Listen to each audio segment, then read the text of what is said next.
నమస్తే, నేను మీ రాజశేఖర్. ఇక మార్నింగ్ న్యూస్లోకి వెళ్దాం. మార్నింగ్ న్యూస్లో ముందుగా ఈనాడులో వచ్చినటువంటి వార్త చూద్దాం. ఈనాడు దినపత్రికలో ఇక్కడ చూస్తే పాత చెల్లింపులకు పైసలు ఎలా, పెండింగ్లో ఉన్న బిల్లుల సంఖ్య 4.78 లక్షలు. చెల్లించాల్సినటువంటి సొమ్ము 40,154 కోట్ల రూపాయలు. పెండింగ్లో ఉన్న పైసల సంఖ్య 4.78 లక్షల రూపాయలు పెండింగ్లో ఉంటే 40,154 కోట్ల రూపాయలు చెల్లించాలి. ఏది ఉద్యోగులకు, ఇంకా ఇతరత్ర కొన్ని వాళ్ళకు కూడా పెండింగ్లో ఉన్నాయి కదా. కాంట్రాక్టు పనులు కొందరు చేసిన వాళ్ళు ఉన్నారు, కొన్ని ప్రైవేట్ కాంట్రాక్టర్లు, ఉద్యోగస్తులకు, వీళ్ళందరికీ కట్టాల్సినటువంటి సొమ్ము ఇది గత ప్రభుత్వంలో ఉన్నటువంటి పెండింగ్ బిల్లులు. ఉద్యోగులు, కాంట్రాక్టర్లు వివిధ పథకాలకు సంబంధించి చెల్లించాల్సినటువంటి బిల్లులకు నిధుల సమీకరణపై కొత్త ప్రభుత్వం దృష్టి సారించింది. అన్ని ప్రభుత్వ శాఖలు కలిపి మొత్తం 4,78,168 బిల్లులు ఖజానాలో పెండింగ్లో ఉన్నాయి. వీటన్నింటికి కలిపి 40,154 కోట్లు చెల్లించాల్సి ఉంది.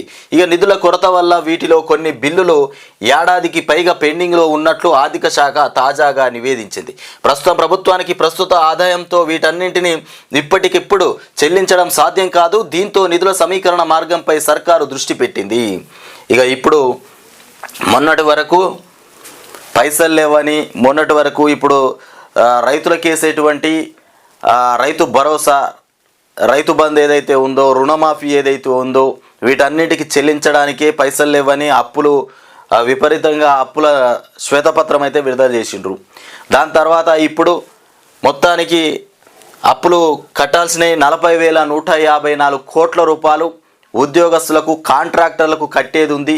వాళ్ళందరికీ ఎప్పుడు కట్టాలి, ఏనంగా తెచ్చి కట్టాలి ఈ పైసలన్నీ అని మాట్లాడుతుర్రు. ఇప్పుడు ఈ పైసలు, ఆ పైసలు ఇవన్నీ చూపెడుతుర్రు.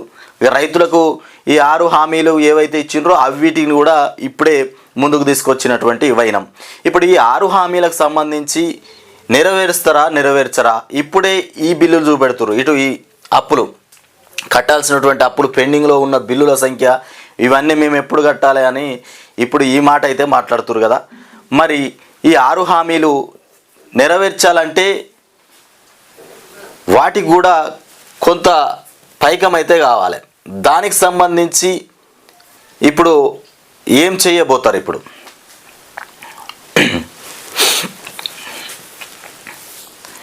సార్వత్రికంలో సత్తా చాటుదాం. జనవరి 3 నుంచి సన్నద్ధత సమావేశాలు.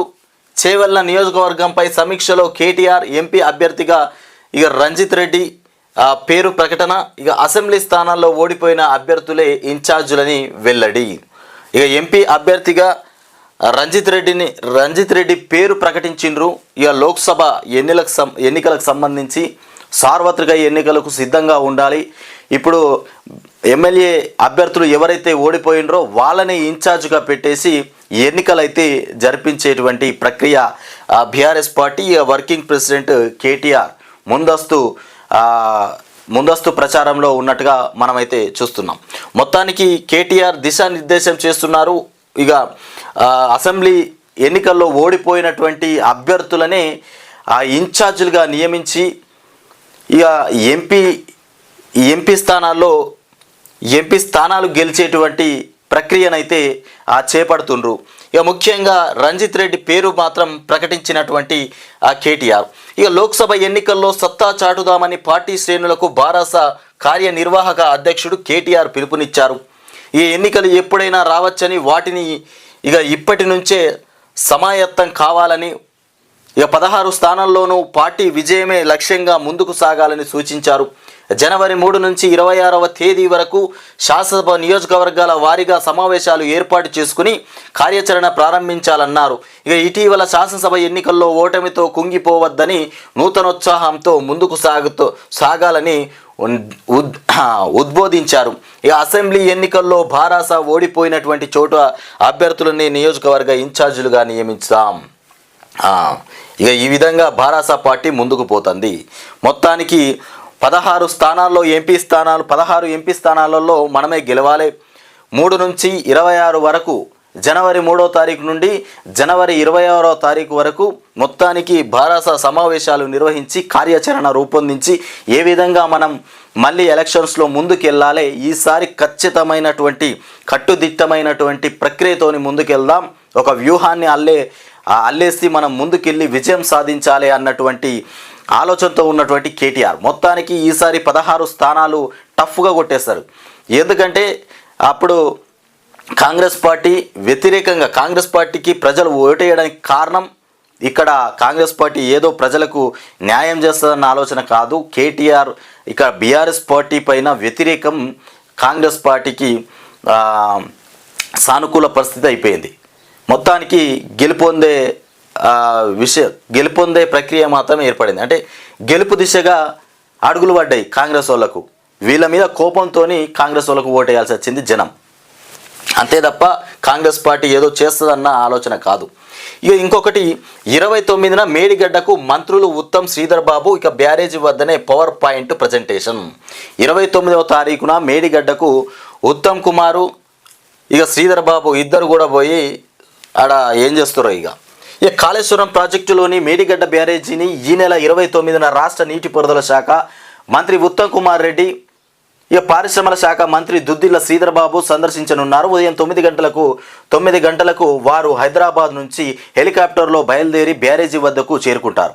ఇక జయశంకర్ భూపాలపల్లి జిల్లాలోని మేడిగడ్డ బ్యారేజీ కుంగి పియర్లో ఇక శ్రీధర్ బాబు ఉత్తమ్ కుమార్ ఇద్దరు కలిసి పోయి మేడిగడ్డను పరిశీలించడానికి పోతారంట. 29వ తారీఖు నాడు పోతారు. ఇక వాళ్ళు పోయి మేడిగడ్డలో ఎలాంటి లోపాలు జరిగినాయి, ఏం జరిగిందనేది అక్కడ పర్యవేక్షణ చేస్తారట. ఇక వీళ్ళు పోయి తర్వాత మళ్ళా తర్వాత ఏం చెప్తారో తెల్లారి మేడిగడ్డ పైన మళ్ళా వాళ్ళు మాట్లాడే మాటలు వినాలి, ఏం మాట్లాడతారు పోయి చూసేస్తారు కదా, చూసిచ్చినాక చెప్తారు. ఇక లోక్సభ ఎన్నికలపై కమలం కార్యాచరణ. ఇలా ప్రజలకు ఇచ్చినటువంటి 6 హామీలపైన దృష్టి పెట్టుడు బంద్ చేసి ఇప్పుడు మేడిగడ్డ కోసం బయలుదేరుతురు ఇప్పుడు వీళ్ళు. ఇక లోక్సభ ఎన్నికలపై కమలం కార్యాచరణ. 28న హైదరాబాద్కు అగ్రనేత అమిత్ షా. ఇక లోక్సభ ఎన్నికలకు సంబంధించి కార్యాచరణ చూపడుతున్నటువంటి కమలం కూడా పోటీ అవుతుంది లోక్సభ ఎన్నికలకు. ఇక మండల అధ్యక్షులు ఆపై స్థాయి నేతలతో విస్తృత స్థాయి సమావేశాలు, శాసనసభ ఫలితాలపై సమీక్ష, రానున్న ఎన్నికలపై దిశానిర్దేశం చేయబోతున్నటువంటి అమిత్ షా. 28వ తారీఖున హైదరాబాద్కు అగ్రనేత అమిత్ షా వచ్చి లోక్సభ ఎన్నికలపైన దృష్టి సారించబోతున్నారు. దానికి సంబంధించినటువంటి విషయాలు కూడా దిశానిర్దేశం చేయబోతున్నటువంటి అమిత్ షా. ఇక తెలంగాణలో లోక్సభ ఎన్నికల కార్యాచరణకు భాజపా శ్రీకారం చుడుతోంది. ఇక అగ్రనేత కేంద్ర హోంమంత్రి అమిత్ షా గురువారం హైదరాబాద్లో పార్టీ విస్తృత స్థాయి సమావేశంలో ఎన్నికలపై దిశానిర్దేశం చేయనున్నారు. ఇక భాజపా మండల అధ్యక్షుల నుంచి రాష్ట్ర అధికారుల వరకు ఈ సమావేశంలో పాల్గొననున్నారు. శాసనసభ ఎన్నికలు ముగిసినటువంటి తర్వాత మొదటిసారిగా నేతలతో అమిత్ షా సమావేశం ఇక కానున్న నేపథ్యంలో రాష్ట్ర పార్టీ విస్తృత ఏర్పాట్లు చేస్తోంది. ఇక తెలంగాణలో ప్రస్తుతం భాజపా తరపున 4 లోక్సభ సభ్యులు ఉన్నారు. ఇక వచ్చే లోక్సభ ఎన్నికల్లో రాష్ట్రంలోని మొత్తం సీట్లలో సరిగాని ఇంకా పైగా సాధించడంపై జాతీయ నాయకత్వం ప్రత్యేకంగా దృష్టి సారించింది. ఇక అసెంబ్లీ ఎన్నికలు ముగిసిన తర్వాత అసెంబ్లీ ఎన్నికలకు ముందు అమిత్ షా వచ్చి చాలా చోట్ల కూడా ప్రచారం చేసిండు. తర్వాత ఇప్పుడు లోక్సభ ఎన్నికలలో ఎక్కడ కూడా సీట్లు సరిగా రాలే. మంచి నాయకులే బీజేపీలో ఆయనంత అడుగంటిపోయినరు. ఇప్పుడు మళ్ళీ లోక్సభ ఎన్నికలకు సంబంధించి అమిత్ షా వచ్చి దిశానిర్దేశం చేయబోతుండు. ముఖ్యంగా తెలంగాణ రాష్ట్రంలో ఉన్నటువంటి 4 ఎంపీ స్థానాలు బీజేపీ 4 ఎంపీ స్థానాలు ఉన్నాయి. వాటితో పాటు ఇప్పుడు మొత్తానికి ఉన్న 16 స్థానాలు మనమే గెలుచుకుందాం, ఎంపీ స్థానాలు మొత్తం మనమే గెలుచుకుందాం, రాష్ట్రంలోని ఎంపీ స్థానాలు అనేటువంటి దానిపైన దిశానిర్దేశం చేయడానికి అమిత్ షా 28వ తారీఖున వస్తుండు. వచ్చిన తర్వాత ఇక నాయకులు, కార్యకర్తలు, ఇన్ఛార్జీలు ఎవరైతే ఉన్నారో బీజేపీలో వాళ్ళందరితోటి ఒక మీటింగ్ అయితే అరేంజ్ చేయబోతుండు. చర్చలు అయితే ఈ లోక్సభ ఎన్నికలపైన చర్చలు అయితే పెట్టబోతున్నటువంటి అమిత్ షా మొత్తానికి. ఇక ఇప్పుడు ఏ విధంగా మనం ఓట్లు సాధించాలి, ఏ విధంగా సాధించాలి, ఇక అటు కాంగ్రెస్ కూడా అదే పని మీద ఉన్నది, ఇటు బీజేపీ అదే పని మీద ఉన్నది, మళ్ళీ బీఆర్ఎస్ కూడా అదే పని మీద ఉన్నది. ఇక ప్రజలు మళ్ళీ ఓట్లు వేయడానికి రెడీగా ఉండాలి. మళ్ళీ మైకులు, పాటలు ఇవన్నీ మళ్ళీ స్టార్ట్ అయిపోతాయి. ఇక దైవ సందేశం వినిపిస్తున్నటువంటి బిషప్ రైట్ రెవరెండ్ పద్మారావు. ఇక ప్రార్థనలకు హాజరైన భక్తులతో సందడిగా చర్చి ప్రాంగణం. ఇక కేథడ్రల్ చర్చిలో ఘనంగా క్రిస్మస్. ఇది మెదక్ సంబంధించినటువంటి చర్చి. మెదక్ చర్చిలో ఇగో మొత్తానికి దైవ సందేశం వినిపిస్తున్నటువంటి బిషప్ రైట్ రెవరెండ్ పద్మారావు. ఇక క్రిస్మస్ సందర్భంగా వచ్చినటువంటి భక్తులు, ఇక వాళ్ళకి సంబంధించి వీళ్ళంతా భక్తులే అనాలి, ఇప్పుడు అభిమానుల భక్తుల తెలియదు మనకు. ఇక ఇంకొకటి ప్రసిద్ధిగాంచినటువంటి సిఎస్ఐ మెదక్ కేథడ్రల్ చర్చిలో క్రిస్మస్ వేడుకలు అంబరాన్ని అంటాయి. రాష్ట్రంలోని పలు ప్రాంతాల నుంచి భారీ సంఖ్యలో భక్తులు తరలి రావడంతో వారం చర్చి ప్రాంగణం సందడిగా మారింది. ఇక వేకువజామున 4:30 అంటే 4:30 తొలి ఆరాధనతో వేడుకలు ఆరంభమయ్యాయి. 10 గంటలకు రెండో ఆరాధన నిర్వహించారు. పొద్దుగాల 4:30కే స్టార్ట్ అయినాయట ఈ భక్తుల సందడి, అంటే ఆరాధన పూజలు. 4:30కి స్టార్ట్ అయ్యి మళ్ళీ అది 9:30 10 గంటలకు మళ్ళీ ముగిసింది. మళ్ళీ 10 గంటలకు స్టార్ట్ అయింది. 10 గంటలకు స్టార్ట్ అయ్యి ఇక నడిచింది మొత్తానికి ఈ క్రిస్మస్ వేడుకలు. ఇది మెదక్ కాదు, ప్రపంచంలోనే మెదక్ అద్భుతమైనటువంటి చర్చ్ ఇది. ఇక సాక్షిలో చూద్దాం. సాక్షిలో వచ్చినటువంటి వార్తలు చూస్తే ఇక కరోనా విషయానికి వచ్చేస్తే కరోనా అనేది మళ్ళీ ఉజృంభిస్తుంది. కానీ కరోనాతోని భయపడాల్సినటువంటి అవసరం లేదు. ఎందుకంటే కరోనా అంతకుముందు ఉన్నటువంటి వేరియంట్ కరోనా వైరస్ చాలా ప్రమాదకరమైంది. కానీ ఇప్పుడు అది కొంచెం క్షీణించిపోయింది. అట్లాగే మన వేసుకున్నటువంటి డోస్ టీకా ఏదైతే ఉందో దానివల్ల కూడా కరోనా మనకు సోకే అవకాశాలు చాలా తక్కువనే. సోకినా కానీ దాంతో పెద్దగా ప్రమాదం అయితే ఏం లేదని చెప్తున్నటువంటి వైద్యులు. ఇక 63 కరోనా JN1 కేసులు. JN1 కేసులు మొత్తానికి దేశవ్యాప్తంగా 63 కేసులు అయితే వచ్చినాయి. గత 24 గంటల్లో దేశవ్యాప్తంగా కరోనా JN1 పాజిటివ్ కేసులు 63 వెలుగు చూసినట్లు కేంద్రం సోమవారం ప్రకటించింది.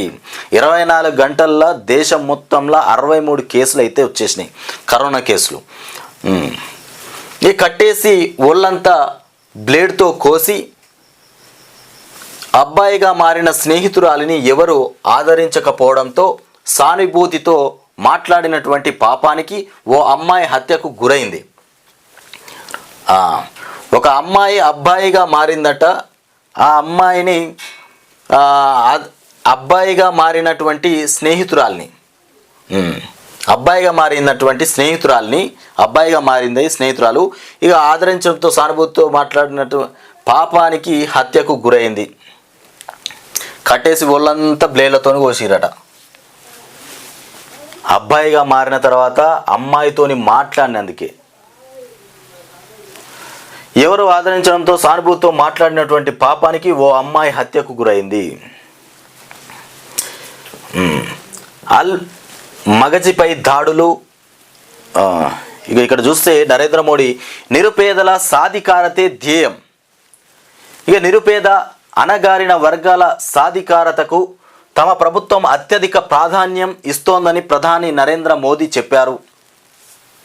ఇక సొంత జాగా ఉన్నవారికి ఇల్లు కట్టిస్తారు. ఇందిరమ్మ ఇండ్లు ఏవైతే ఉన్నాయో కొత్త ప్రభుత్వం వచ్చింది కదా, ఈ కొత్త ప్రభుత్వంలో ఇండ్లు కట్టుకోవడానికి చాలామంది వెయిటింగ్లో ఉన్నారు. అంటే బీఆర్ఎస్ పార్టీ అధికారంలోకి రాకముందే ఇండ్లు కట్టుకోవడానికి 3 లక్షల రూపాయలు ఆర్థిక సహాయం చేస్తామని చెప్పడంతో కొంతమంది ఇండ్లు లేపుకున్నారు, కొంతమంది కూలగొట్టిర్రు. పిల్లర్స్ వరకు లేపుకొని కూడా బిల్లు అంటే ఎప్పుడు ఇస్తారో బిల్లు మేము కట్టుకుందాం అన్నటువంటి ఆశలో ఎదురు చూస్తున్నటువంటి ప్రజలైతే చాలామంది ఉన్నారు. అట్లా కొంతమంది పాత ఇల్లును కూలగొట్టుకొని రెడీగా ఉన్నారు. ఇక అలాంటి దిశలోనే ఇప్పుడు అలాంటి వైనంలోనే కాంగ్రెస్ పార్టీ ఏం చేస్తుందంటే ఇల్లు సొంత జాగున్న వాళ్ళకి ఇల్లు కట్టుకోవడానికి బిల్లు ఇస్తామని చెప్తా. అంటే ఇప్పుడు జాగలేని వాళ్ళందరూ ఏడికి పోవాలి? జాగలేని వాళ్ళకు ఇల్లు ఇవ్వరా? మరి రెండో విడతల ఇస్తా అంటే వాళ్ళు ఎప్పుడు ఇస్తారో పాపం, వీళ్ళు ఎప్పటి నుండో వేచి చూస్తారు కదా. మరి వీళ్ళదే ముందుగాల పెట్టేది అయిపోతుంది కదా. జాగలేని వాళ్ళకి జాగిచ్చేసి ఇల్లు కట్టించే ప్రయత్నం ఫస్ట్ వీళ్ళదే పెట్టుకుంటే బాగుండు. ఇక జాగున్నోళ్ళు వాళ్ళు ఎట్లనో ఓ రకంగా పైసలు ఉన్నోళ్ళే అనుకోవచ్చు,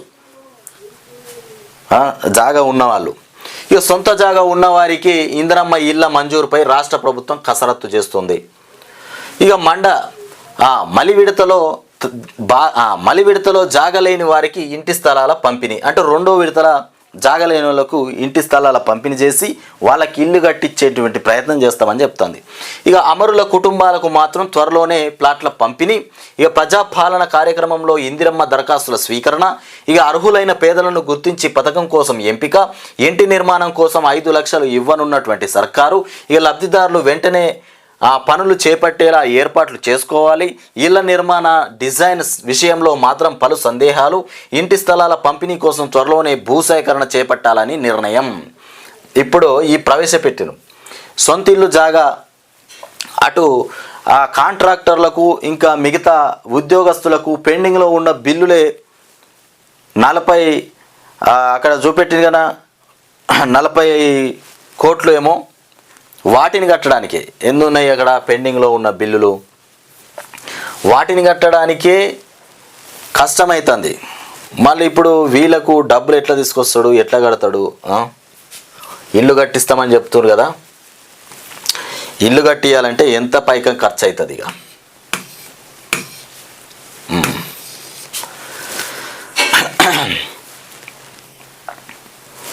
ఇక చేవెళ్లపై బీఆర్ఎస్ దృష్టి. చేవెళ్లపైన బీఆర్ఎస్ దృష్టి. వచ్చే పార్లమెంటు ఎన్నికల్లో సత్తా చాటాలని బీఆర్ఎస్ భావిస్తోంది. ఈ నేపథ్యంలో చేవెళ్ల నియోజకవర్గ నేతలతో సోమవారం ఆ పార్టీ వర్కింగ్ ప్రెసిడెంట్ కేటీఆర్ భేటీ అయ్యారు. అభ్యర్థి ఖరారు గెలుపు కోసం అనుసరించాల్సినటువంటి వ్యూహాలపైన దిశానిర్దేశం చేసిండ్రు. ఇక గ్రూప్ 2 నిర్వహణపై సందిగ్ధం. ఇక రాష్ట్రంలో గ్రూప్ 2 అర్హత పరీక్షలపై అభ్యర్థుల్లో ఆందోళన తీవ్రమవుతోంది. ఇప్పటికే 2 సార్లు వాయిదా పడ్డటువంటి ఈ పరీక్షలు ఈసారైనా జరుగుతాయో లేదో అని అభ్యర్థులు కలవరపడుతున్నారు. ఇక ఈ గ్రూప్ 2, గ్రూప్ 1 పరీక్షలు ఏవైతే ఉన్నాయో అవి రాయడము, వాటికి ప్రిపేర్ కావడము, రాసిన తర్వాత కూడా పెండింగ్ పడడము, ఇక కొన్ని పేపర్ లీకేజ్ అయినాయని, ఇంకా ఏవో ఇట్లాంటి సమస్యలన్నీ ఎదురైనాయని ఈ రకంగా రాసుకుంటూ పోవడము, పెండింగ్లో పడడం. విద్యార్థుల వయసు అయిపోతుంది, జీవితం గడిచిపోతుంది, వాళ్ళకు ఉద్యోగాలు రావు. వాళ్ళు పాపం ఉద్యోగాలు చేసుకొని బతుకుదాం, మంచిగా హ్యాపీగా ఉందాం అనుకుంటే వాళ్ళతో కావట్లేదు. ఈ ప్రభుత్వాలు ఎన్ని మారినా ఇదే గొడవ. పేపర్ లీకేజా, లేకపోతే పెండింగ్ పడడా, ధర్నాలు పడడా, ఇంకేదో లోపమా ఇదే జరుగుతుంది. ఇప్పుడు కూడా భయపడుతున్నారు విద్యార్థులు. గ్రూప్ 2 పరీక్ష ఈసారైనా మంచిగా బ్రహ్మాండంగా జరుగుతుందా, మళ్ళీ ఇంకేదైనా లోపం జరుగుతుందా అనేటువంటి భయంలో పడిపోయారు. ఎప్పుడు చూసినా ఏదో ఓ లోపమే కదా. ఇక అవి 2 అవినీతి పత్రాలే. శ్వేత పత్రాలపై కిషన్ రెడ్డి ధ్వజమెత్తిండ్రు. ఇక కోవిడ్పై రాష్ట్రాలను అలర్ట్ చేశాం, అవసరమైతే కరోనా కంట్రోల్ రూమ్ ఏర్పాటు, ప్రజలు ఆందోళన చెందాల్సినటువంటి అవసరం లేదని చెప్తున్నటువంటి కిషన్ రెడ్డి. ఇక రేపే సింగరేణి ఎన్నికలు. 2 ఏళ్లుగా వాయిదా పడుతున్నటువంటి గుర్తింపు సమరం హైకోర్టు జోక్యంతో 27న నిర్వహణ. ఇక అక్టోబర్లోనే ముగిసిన నామినేషన్ల ప్రక్రియ, 11 ఏరియాల్లో పోలింగ్కు ఏర్పాట్లు. మొత్తానికి సింగరేణి ఎన్నికలు రేపు ప్రారంభం కాబోతున్నాయి. ఇక హైకోర్టు జోక్యంతో 27వ తారీఖున సింగరేణికి ఎన్నికలైతే నిర్వహించబోతుర్రు. ఇక 11 ఏరియాల్లో పోలింగ్కు సిద్ధం చేసి ఏర్పాట్లు అయితే పూర్తి చేసిండ్రు. ఇక అక్టోబర్లోనే ముగిసినటువంటి నామినేషన్ల ప్రక్రియ, ఈ నామినేషన్ల ప్రక్రియ అక్టోబర్లోనే ముగిసింది. ఇక రేషన్ బియ్యం రీసైక్లింగ్ ఆగేనా. ఇక రాష్ట్రంలో పక్కదారి పడుతున్నటువంటి 70% రేషన్ బియ్యం, రాష్ట్రంలో పక్కదారి పడుతున్న 70% రేషన్ బియ్యం పక్కదారి పడుతున్నాయట. పౌర సరఫరాల మంత్రి ఉత్తమ్ సమీక్షలో అధికారులు వెల్లడి. ఇక పక్కదారి పడుతున్నటువంటి రేషన్ బియ్యాన్ని అరికట్టేందుకు ఐపీఎస్ అధికారికి పౌర సరఫరాల శాఖ కమిషనర్ పగ్గాలు. ఇక రేషన్ బియ్యాన్ని అరికట్టేందుకు ఐపీఎస్ అధికారికి పౌర సరఫరాల శాఖ కమిషన్ పగ్గాలు ఇచ్చింది. మొత్తానికి పక్కదారి పడుతున్నటువంటి రేషన్ బియ్యం ఇప్పుడైనా చర్యలు చేపట్టాలనేటువంటి ఆలోచనకు వచ్చింది. మళ్ళీ తెరపైకి తుమ్మిడి హట్టి అంటూ వరద బ్యారేజీ చెన్నూరు లిఫ్టులకు మంగళం. ఇక సాగునీటి ప్రాజెక్టులపై పునఃసమీక్షకు కాంగ్రెస్ సర్కారు నిర్ణయం. ఎత్తిపోతల వ్యయాలు తగ్గించి గ్రావిటీ ద్వారా నీరిచ్చే యోచన. ఆదిలాబాద్ జిల్లాలో ప్రాణహిత చేవెళ్ల పనులు పునరుద్ధరణ. ఉమ్మడి ఏపీలో పెండింగ్ ప్రాజెక్టులు పూర్తి చేసేందుకు ప్రాధాన్యం.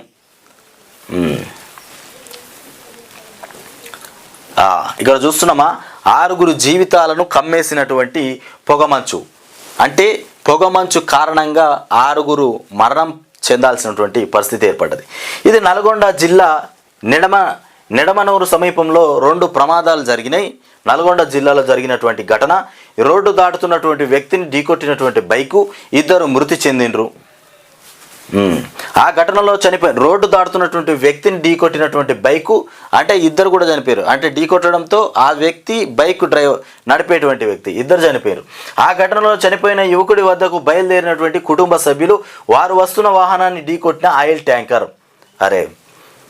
ఆ చనిపోయినటువంటి బైక్ ఢీకొట్టి చనిపోయినటువంటి వ్యక్తి వద్దకు కుటుంబ సభ్యులు వస్తుంటే వాళ్ళ కారును కూడా ఆయిల్ ట్యాంకర్ ఢీకొట్టడంతో ఆ 4 కూడా చనిపోయారు. మొత్తానికి 6 ఈ పొగమంచు కారణంగానే చనిపోయారు.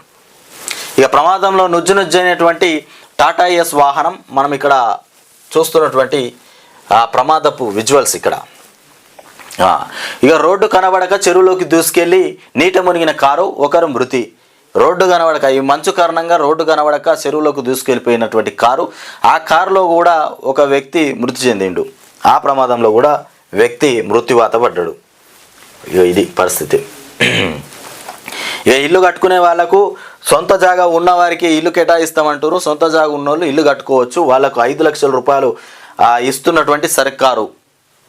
ఇక రెండో విడతల ఇల్లు, అంటే ఇల్లు జాగా లేని వాళ్ళకు 2వ విడతల ఇల్లు జాగా చూపెట్టి అప్పుడు ఇల్లు కట్టుకోవడానికి డబ్బులు ఇస్తామని చెప్తున్నటువంటి సర్కారు. అప్పటిదాకా మాత్రం మీరందరూ చెట్ల కిందనో అక్కడనో ఇక్కడనో గుడిసెల ఇల్లు ఉండాలి.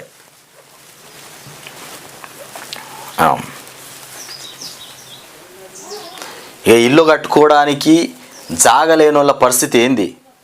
అసలు ఇల్లు కట్టుకోవడానికి జాగా లేని వాళ్ళకే ముందుగాల ప్లేస్ చూపెట్టి వాళ్ళకి ఇల్లు కట్టిస్తే ఈ జాగున్న వాళ్ళు గుడిసేసుకోనో ఇంకేదేసుకోనో బతుకుతుర్రు.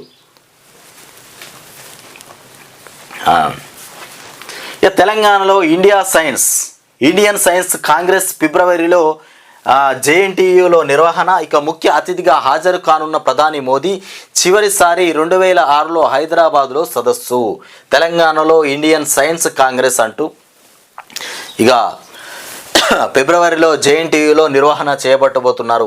దేశంలో అత్యంత ప్రతిష్టాత్మకంగా నిర్వహించే ఇండియన్ సైన్స్ కాంగ్రెస్కు తెలంగాణ వేదిక కానుంది. ఇక హైదరాబాద్లోని జేఎన్టీయూహెచ్లో 109వ సదస్సును ఫిబ్రవరిలో నిర్వహించనున్నట్టు ఇండియన్ సైన్స్ కాంగ్రెస్ అసోసియేషన్ ప్రకటించింది. దీనికి ప్రధాని నరేంద్ర మోదీ ముఖ్య అతిథిగా హాజరై ప్రారంభించనున్నారు. మొత్తానికి కాంగ్రెస్ పార్టీ అధికారంలోకి వచ్చిన తర్వాతే తెలంగాణలో ఇండియన్ సైన్స్ ఏర్పాటవుతుంది. ఇది కాంగ్రెస్కు ఒక అదృష్టభావంగా కూడా చెప్పుకోవచ్చని వార్త అయితే చూస్తున్నాం. ఇక నేడు ప్రధాని మోదీతో సీఎం రేవంత్ రెడ్డి భేటీ. ప్రధానికి కాంగ్రెస్ పార్టీకి బీజేపీ పార్టీకి మధ్య అంతరాయ యుద్ధం అయితే బాగానే ఉంటుంది. మొత్తానికి ఇక అధికారంలో ఉన్నటువంటి మోదీ దగ్గరికి, ప్రధాని దగ్గరికి మన తెలంగాణ రాష్ట్ర సీఎం మాత్రం భేటీ కాబోతుండు. ఈ భేటీలో ఎలాంటి అంశాల మీద మాట్లాడబోతున్నారు, రాష్ట్రాన్ని ఏ విధంగా ముందుకు తీసుకుపోదామనేటువంటి మాటలు మాట్లాడతారు. అసలు బిల్లులు పెండింగ్లో ఉన్నటువంటి బిల్లుల కోసమా, ఇంకేదైనా ఇతరత్ర విషయాల కోసం వెళ్తుండా అనేది అయితే చూడాలి. ప్రధాని నరేంద్ర మోదీతో CM Revanth Reddy, deputy CM Mallu Bhatti Vikramarka ఇక మంగళవారం భేటీ కానున్నారు. ఉదయం ఢిల్లీకి వెళ్లనున్నటువంటి 2 నేతలు ప్రధానితో మీటింగ్ సందర్భంగా రాష్ట్రానికి రావాల్సినటువంటి నిధుల, ఇతర అంశాలపై కొన్ని రిప్రజెంటేషన్లు ఇచ్చే అవకాశం ఉంది. ఇక సీఎంగా రేవంత్ రెడ్డి, డిప్యూటీ బట్టి బాధ్యతలు చేపట్టాక ప్రధాని మోదీని కలవడం ఇదే మొదటిసారి. మొత్తానికి రాష్ట్రానికి రావాల్సినటువంటి బిల్లులు, ఇంకా ఇతరత్ర సమస్యలపైన కూడా మాట్లాడడానికి నరేంద్ర మోదీ దగ్గరికి వెళ్తున్నటువంటి బట్టి అండ్ రేవంత్ రెడ్డి ముఖ్యమంత్రి. ఇక మళ్ళీ నంది అవార్డులు ఇస్తాం.